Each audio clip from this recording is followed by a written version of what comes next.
The blue eyes turned hazy and unfocused, and he closed them.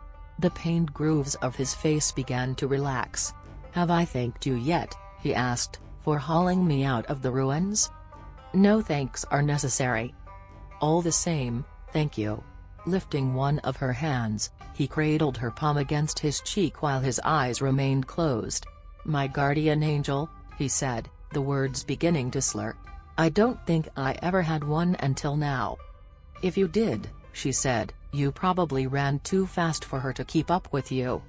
He made a quiet sound of amusement. The feel of his shaven cheek beneath her hand filled her with astonishing tenderness. She had to remind herself that the opium was exerting its influence on him. This feeling between them wasn't real. But it seemed as if something new were emerging from the wreckage of their former conflict. A thrill of intimacy went through her. They stayed like that until a noise from the doorway caused Catherine to start.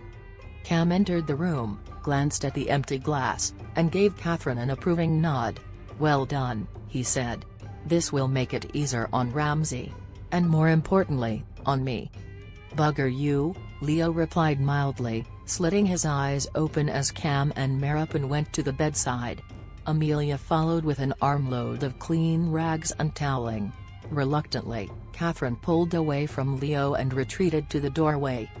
Cam looked down at his brother-in-law with a mixture of concern and affection.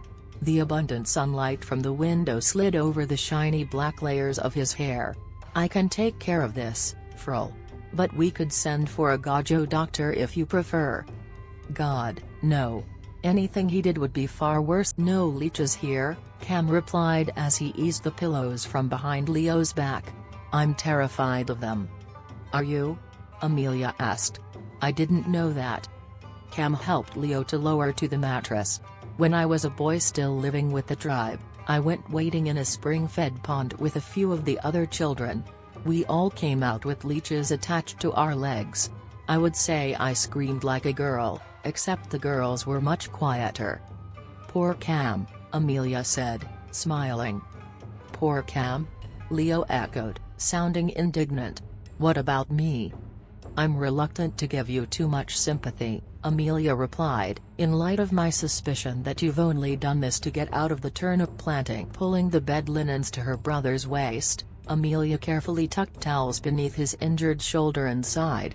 The sight of his lean, smoothly muscled torso, and that intriguing dusting of hair on his chest, caused Catherine's stomach to dive in an odd little swoop.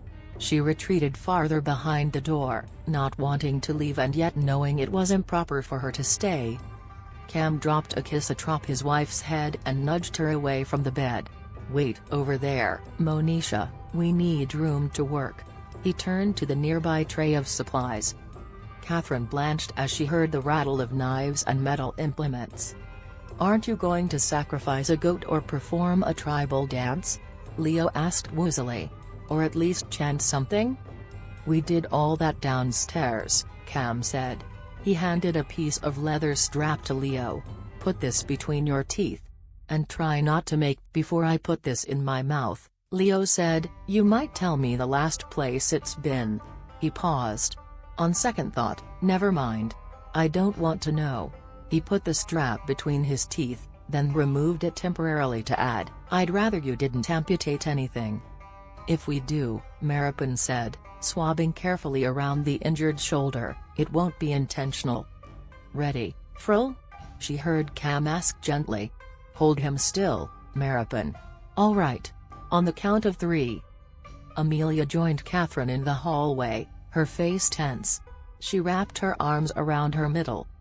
They heard Leo's low groan, followed by a voluble flow of Romani between Cam and Maripin. The foreign language was brisk but soothing. It was clear that despite the effects of the opium, the procedure was difficult to endure.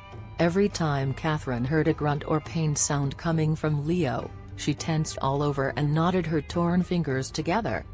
At doorway, "Did it splinter?" she asked. "Only a little, Monisha," came Cam's reply. "It could have been much worse, but," he paused at a muffled sound from Leo. "Sorry, Frol. Maripin, take the tweezers and, yes, that part right there." Amelia's face was pale as she turned back to Catherine. And she astonished her by reaching out and drawing her close in the same way she might have hugged Win, Poppy, or Beatrix.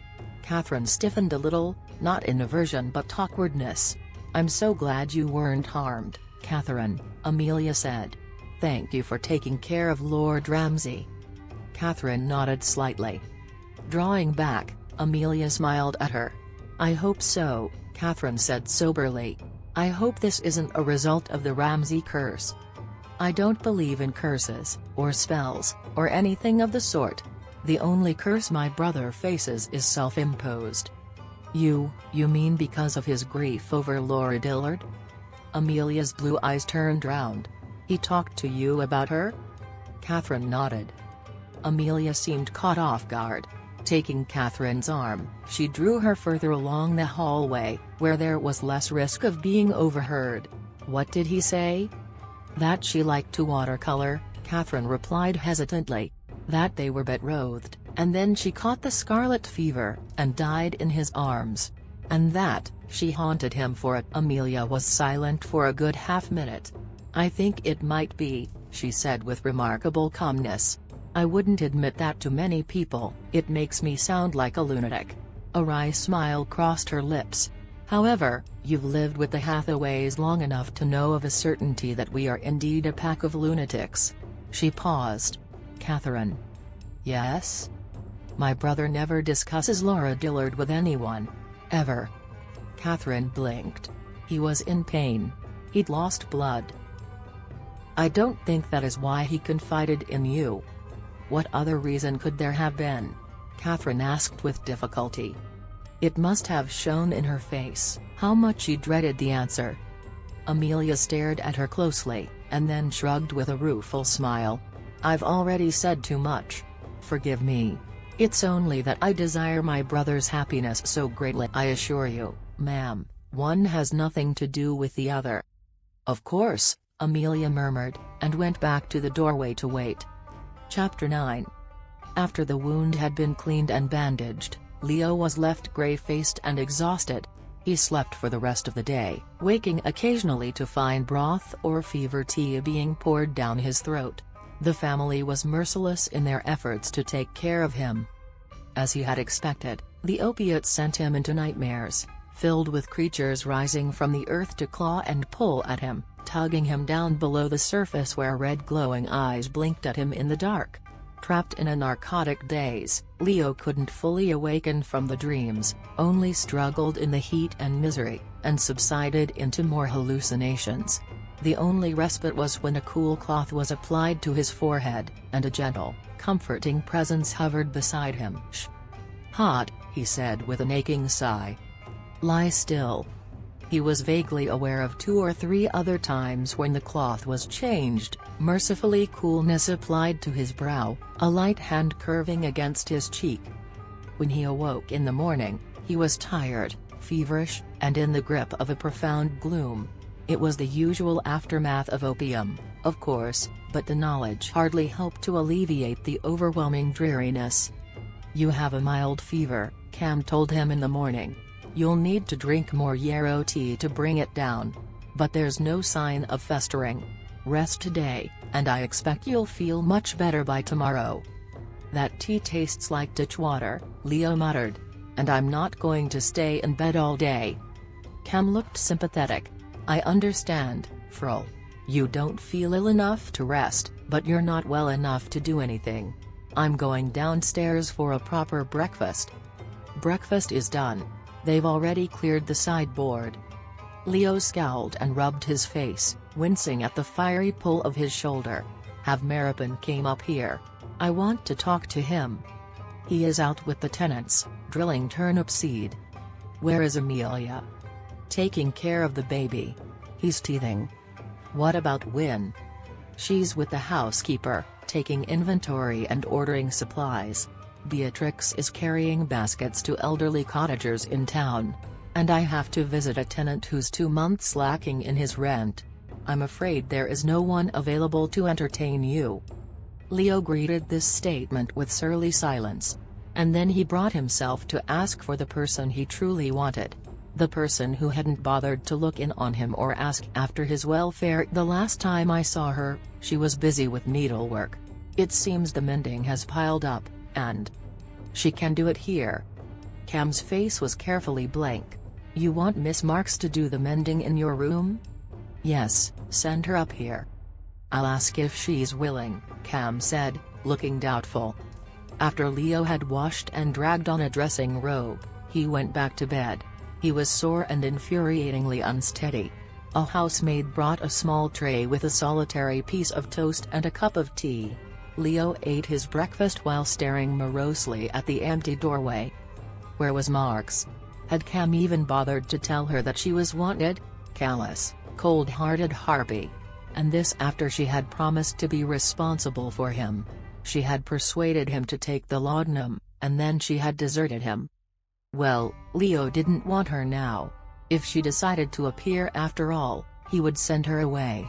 He would laugh scornfully and tell her that no company at all was better than having her there. He would. My lord? His heart gave a leap as he saw her at the doorway, dressed in a dark blue gown, her light golden hair caught up and pinned in its usual stern confinement. She held a book in one hand and a glass of pale liquid in the other. How are you this morning? Bored out of my wits, Leo said with a scowl. Why did you take so long to see me? I thought you were still asleep. Entering the room, Catherine left the door wide open. The long, furry form of Dodger the ferret came loping in after her. After standing tall to view his ferret suspiciously. Probably one of his new hiding places, she said, and sighed. She brought Leo a glass of cloudy liquid, and gave it to him. Drink this, please. What is it? Willow bark, for your fever. I stirred in some lemon and sugar to improve the flavor. Leo drank the bitter brew, watching as Catherine moved about the room. She opened a second window to admit more of the outside breeze. Taking his breakfast tray out to the hallway, she gave it to a passing housemaid. When she returned to Leo, she laid her fingers on his forehead to test his temperature. Leo caught her wrist, staying the motion. He stared at her in dawning recognition. It was you, he said. You came to me last night. I beg your pardon? You changed the cloth on my forehead. More than once. Catherine's fingers curled lightly around his. Her voice was very soft. As if I would enter a man. The weight of melancholy lifted considerably, especially as Leo saw the concern in her eyes. How are your hands? He asked, turning her scraped fingers to inspect them. Healing nicely, thank you. She paused. I am told you require companionship? Yes, he said promptly. I'll make do with you. Her lips curved. Very well. Leo wanted to pull her against him and inhale her scent. She smelled light and clean, like tea and talcum and lavender. Shall I read to you? She asked. I brought a novel. Do you like Balzac? The day was improving rapidly. Who doesn't? Catherine occupied the chair by the bedside. He meanders a bit too much for my taste. I prefer novels with more plot. But with Balzac, Leo said, you have to give yourself over fully. You have to wallow and roll in the language. Pausing, he looked more closely at her small oval face. She was pale, and there were shadows beneath her eyes in the night. You look tired, he said bluntly. On my account. Forgive me. Oh, not at all, it wasn't you. I had nightmares. What about? Her expression turned guarded. Forbidden territory. And yet Leo couldn't help pressing.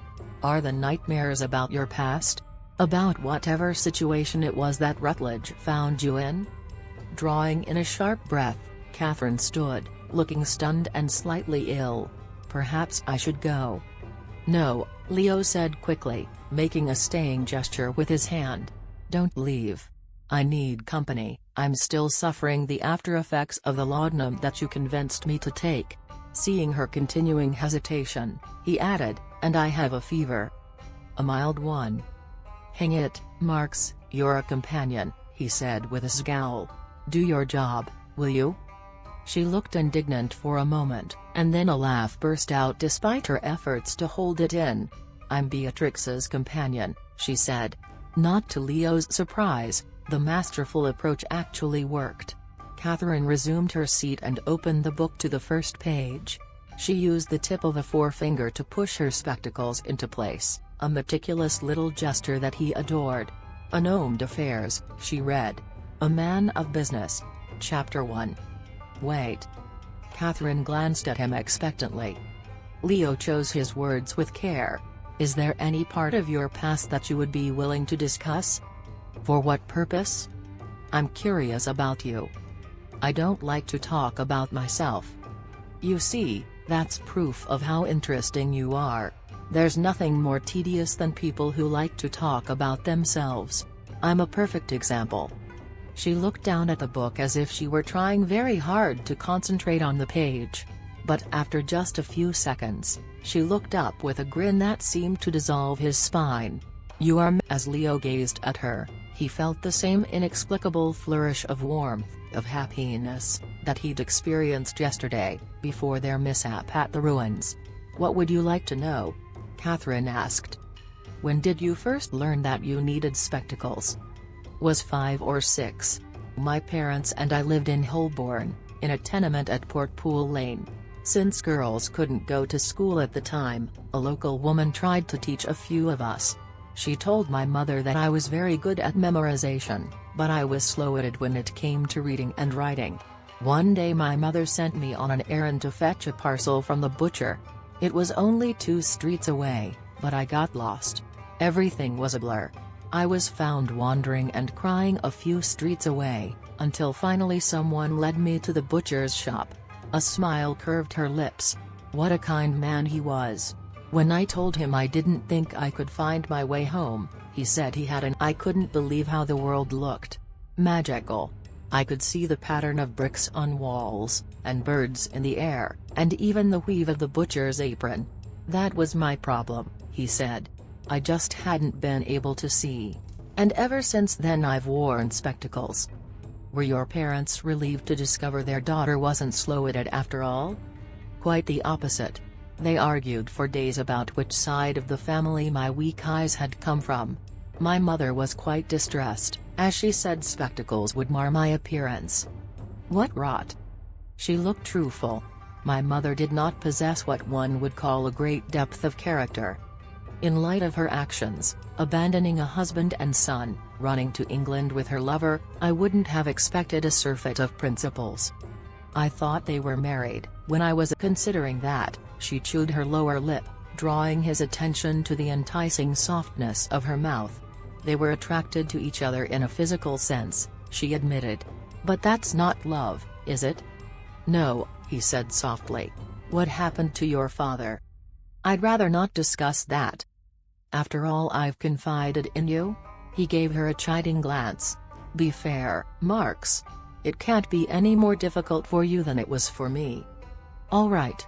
Catherine took a deep breath. "When my mother fell ill, my father felt it as a great burden. He paid a woman to look after her until the end, and sent me away to live with my aunt and grandmother, and I never heard from him again. He may be dead, for all I know." "I'm sorry," Leo said. And he was. Genuinely sorry, wishing he could somehow have gone back in time to comfort a small girl in spectacles, who had been abandoned by the man who should have protected her.